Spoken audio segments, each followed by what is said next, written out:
Hey everyone! In today's quick tutorial, I'm going to show you how to unblock adult or sensitive channels on Telegram using a feature called the Nicegram bot. If you've ever tried to join a Telegram channel and got a warning that says that content is sensitive or explicit and it blocks you from accessing it, don't worry! There's actually a way around it. Let's jump into the step-by-step process. First, open the Telegram app and go to the search bar at the top. Type in Nicegram bot. Okay, make sure it's the one that says bot underneath its name. Alternatively, you can just follow this link in your browser to open the bot directly.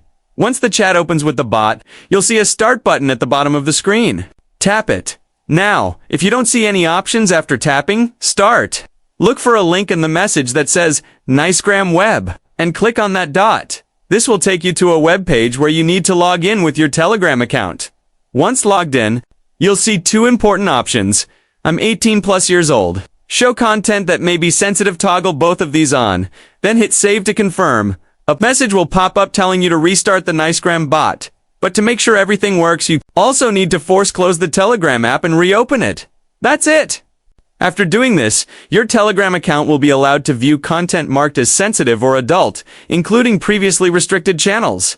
If it's your first time using Telegram web features, you might need to authorize the login through the Telegram app. Just follow the on-screen prompts if that happens. And remember, always be cautious and respectful when accessing these types of channels. If this tutorial helped you out, hit that like button, subscribe for more Telegram tips, and let me know in the comments what other tricks you want me to cover. Thanks for watching.